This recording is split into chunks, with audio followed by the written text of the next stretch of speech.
A man sits on a ridge of limestone overlooking a city that is about to die. And in his answer, Jesus uses a phrase that has spawned 1,000 apocalyptic novels, millions of prophecy charts, and an entire modern industry of fear under the unyielding stone wheel of the imperial machine. This vision is not a threat of future trauma. It is a present vindication. The multitude is not a casualty list. It is a victory parade. They did not bypass the pressure. They walked right through the center of it. The wheel rolled over them, and the oil poured out. But to see how this victory actually operates, you have to look beneath the English translation of the elder's answer.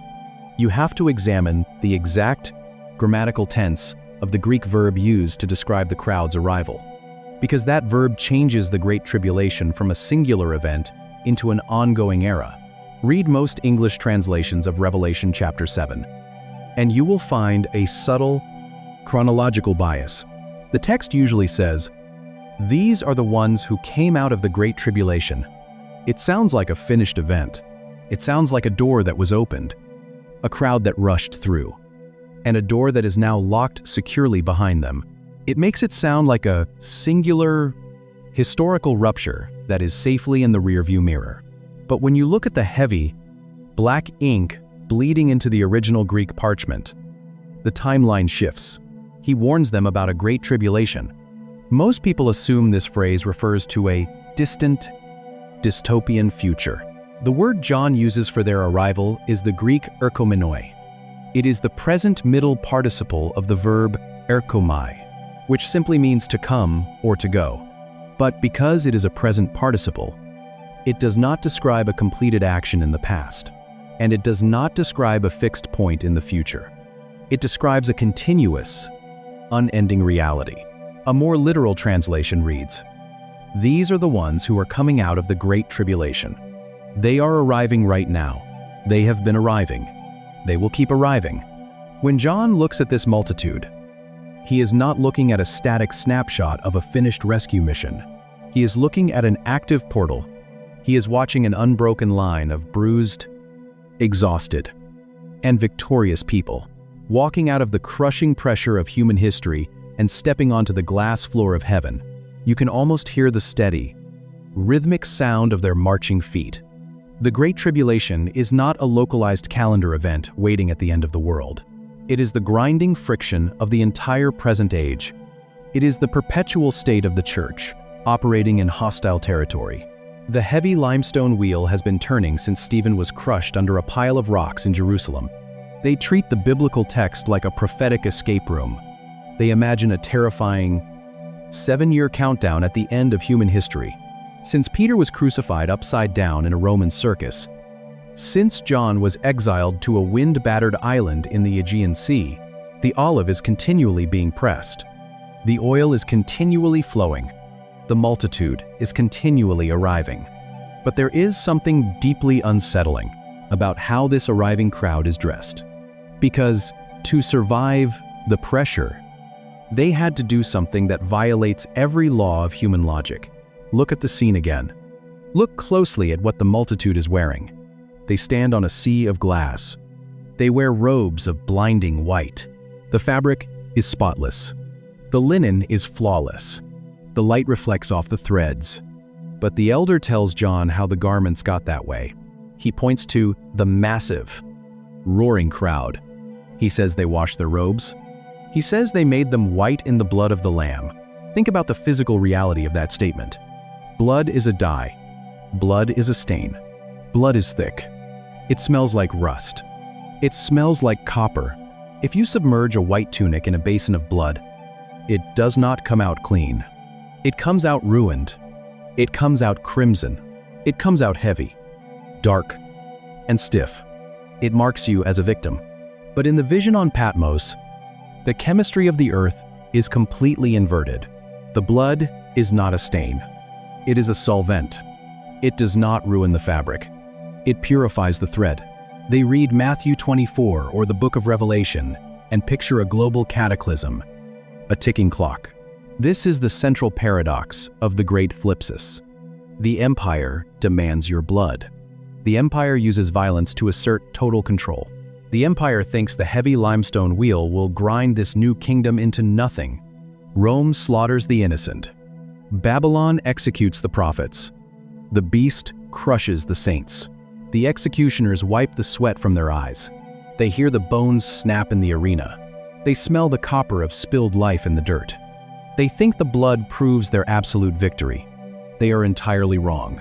The violence is not a defeat. It is a washing. Every time the empire presses down, the multitude simply grows. Every time the blade falls, the robes get brighter. Every time a believer is thrown to the lions, the shouting in the throne room gets louder.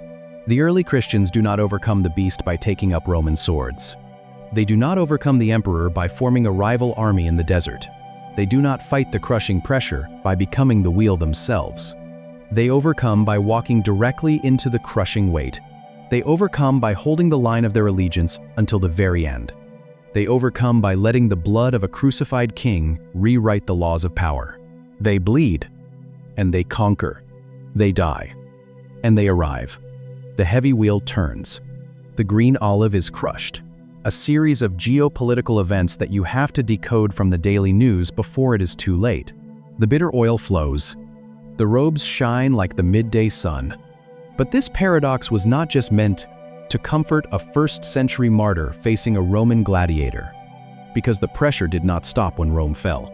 The heavy limestone wheel did not stop turning when the Roman Empire collapsed. The architecture of the empire changes, but the machinery of the pressure remains exactly the same. The kingdom of heaven and the kingdoms of this world are fundamentally incompatible.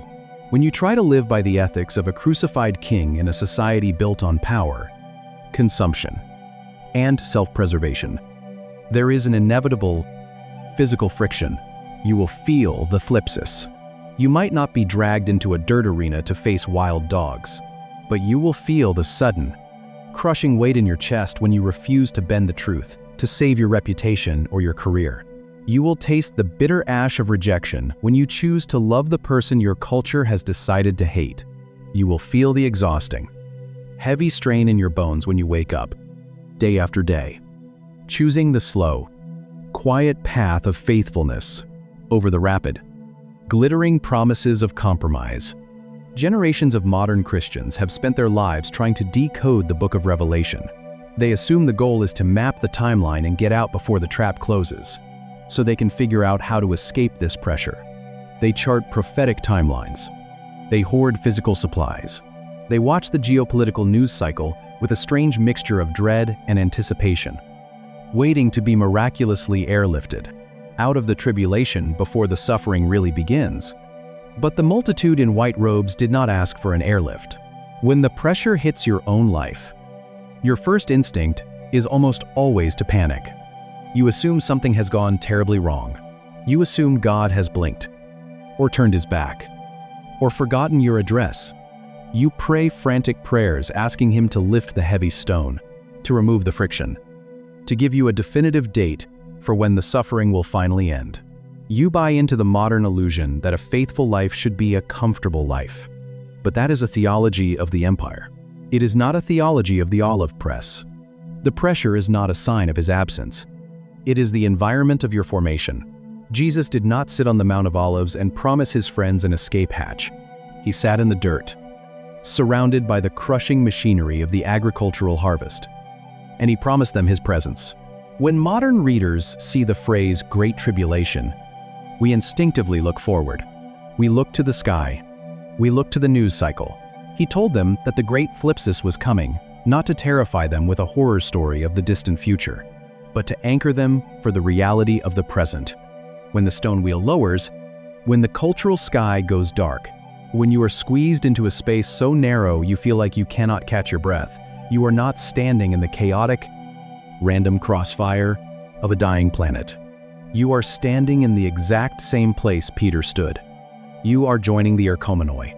You are stepping into the long, unbroken line of people who are, right now, continually coming out of the great pressure, washing their robes in the impossible chemistry of the Lamb, and walking directly toward the throne room of God. And when you pull all the way back, when you look at the entirety of the biblical narrative, from the mountain in Jerusalem to the island of Patmos. You realize that this pattern of pressure and production is not an accident. The wind finally dies down on the island of Patmos. The Aegean Sea goes perfectly still in the fading light. An exiled apostle dips his reed pen into the black ink and finishes writing a vision that will outlast the empire that imprisoned him. We treat the text as if Jesus was skipping over the heads of the men sitting right in front of him. He writes down the pattern that holds the entire story together. A king sat on a mountain in Jerusalem and redefined how the world ends. An apostle felt the crushing weight of Asia and called it the pressure of the kingdom. The massive stones of the temple were thrown down, and a localized fire gave birth to a universal warning. The earth heaved with the violence of empires, and the cosmos called it the pangs of childbirth.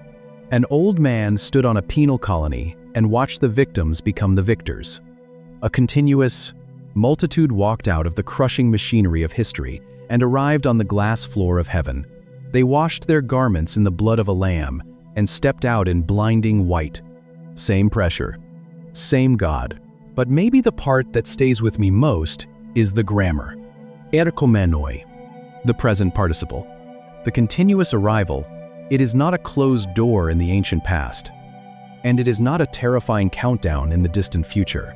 It is an active, open portal. If you are in a season where the heavy limestone wheel feels like it is lowering, to leave a coded message for readers 2,000 years later. But Jesus is not looking at the 21st century, on your own life. Do not assume you have been abandoned. The friction is not a sign of your defeat. It is the environment of your formation. The kingdom is not dying. It is pushing through the dark. And may the God who did not bypass the crushing wheel himself walk with you through your pressure and bring you out carrying something you could not have received any other way. If this opened something in you, subscribe. Leave a comment, even one word helps. Share this with someone who is feeling the weight of the press right now. Pray for us as we keep digging into these texts. He is looking at Peter, James, John, and Andrew.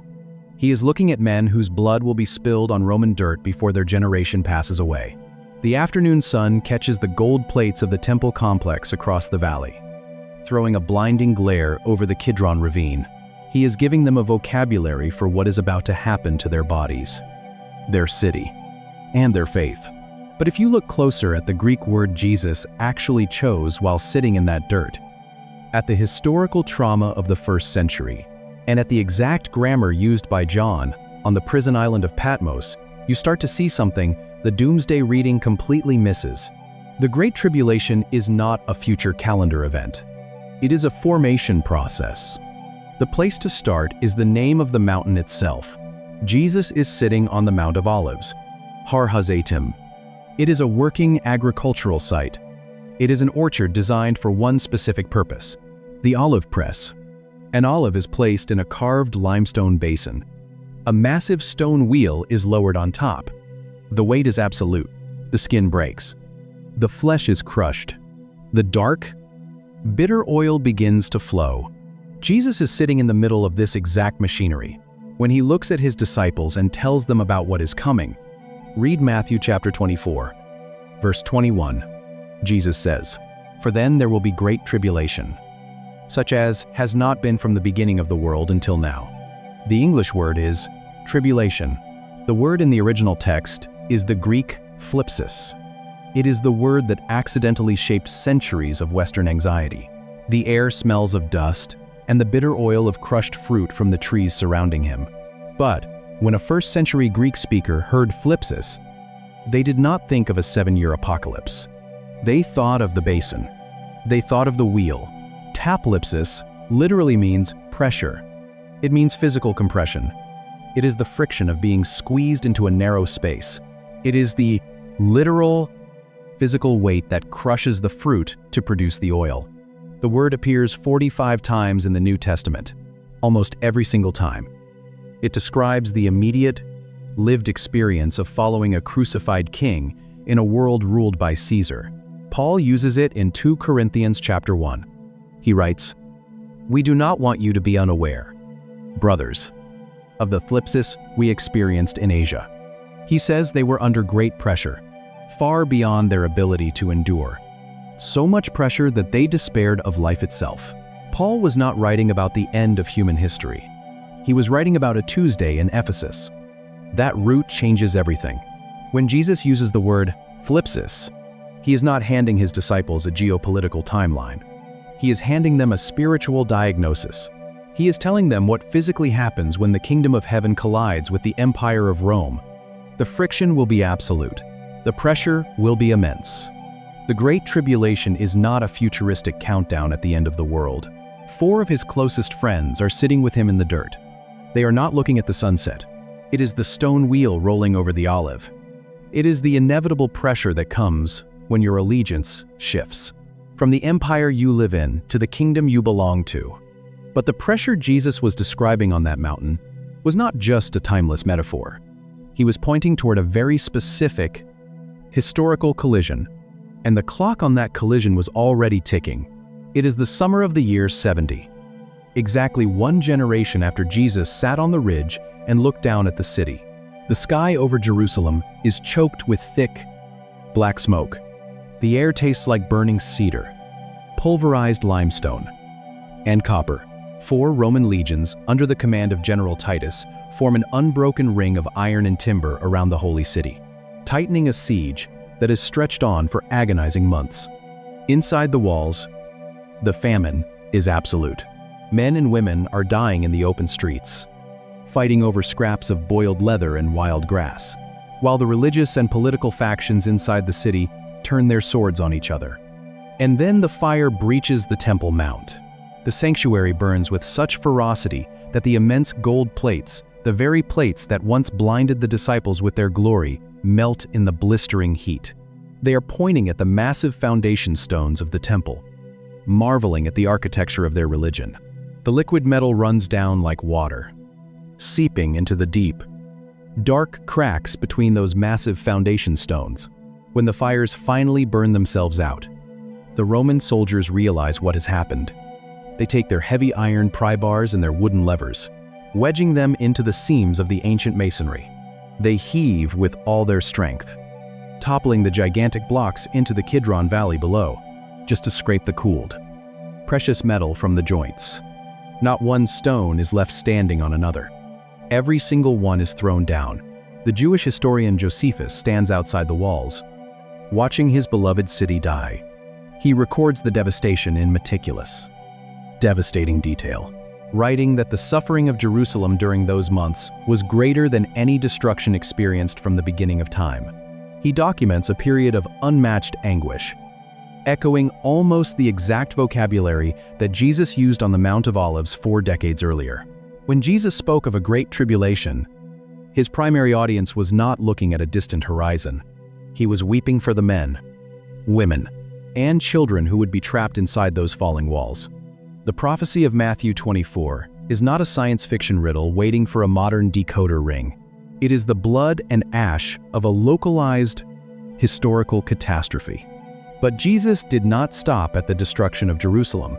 Some of those stones are 40 feet long and weigh hundreds of tons. They look like they will stand until the end of time. And he did not leave his disciples without a theological framework for the violence they were about to endure, to help them survive the collapse of their world. He reached back into the ancient scriptures and pulled out a metaphor that completely upends how humanity understands suffering. Jesus did not just predict the fire. He gave the fire a name. In Matthew 24, as he lists the terrifying events that will shake the earth, the wars, the famines, the earthquakes, the betrayals, he uses a phrase that changes the entire trajectory of the pain. He says all these things are the beginning of birth pains. The Greek word is odin. It means the sudden, sharp, inescapable agony of labor. It is the tearing of muscle. It is the rhythmic, violent contraction of a body trying to push life out into the open air. It is the blood and the sweat and the desperate gasping in the dark. It is a pain that feels like death, but is actually the prerequisite for life. Jesus takes the most terrifying geopolitical disasters imaginable, and he maps them onto the biological reality of a mother. An empire falls. It is a contraction. A temple burns to ash. It is a contraction. A continent shakes and the seas rise. It is a contraction. When we read about the end of the age, we are conditioned to look for signs of a death. We look at the chaos of history, and then Jesus looks at the stones and says something that shatters their world. He tells them that not one stone will be left on another. We watch the violence in the streets, and we assume the world is simply winding down. We assume it is expiring. We read the Great Tribulation as the final, agonizing gasp of a dying planet. But Jesus asks us to listen to a different sound. If something about reading the text this way is replacing your fear with clarity, you're exactly who this channel is for. Leave a comment below and hit subscribe. Because every week, we dig into the original languages to find the solid ground beneath the English words. So, the groaning of the earth continues. Paul hears this exact rhythm. In his letter to the Romans, he writes that the whole creation has been groaning together, in the pains of childbirth, right up to the present moment. The ground itself is heaving. The cosmos is pushing. The universe is waiting on its tiptoes for the revealing of the sons of God. The suffering of this present age is not a death rattle. It is a birth pang. The pressure is not meant to annihilate. The pressure is meant to produce. The thlipsis, the crushing weight of the olive press, is the immense, unbearable tension of the old world, making way for the new one.